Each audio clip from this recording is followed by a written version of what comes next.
একটা দুঃসংবাদ আছে। যারা আমাকে ভেঙে চুরে টুকরো কাচের মতো ছড়িয়ে দিতে চেয়েছিল তাদের জন্য।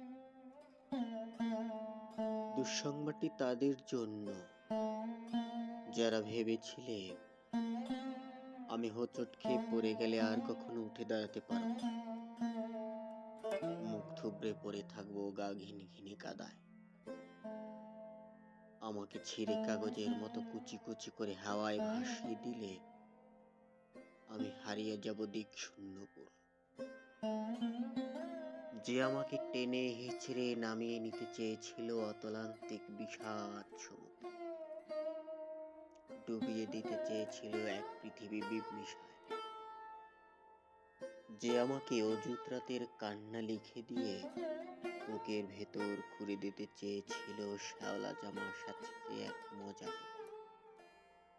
যে আমাকে দুঃখ দিয়ে পুড়িয়ে শেষে উড়িয়ে দিতে চেয়েছিলে ছাইয়ের মতো, তাদের জন্য দুঃসংবাদ। আমি এখন পাখির মতো। আমায় ছিঁড়ে কুচি কুচি ভাসিয়ে দিলে এখন আমি ডানা মেলে আকাশ জুড়ে উঠতে জানি।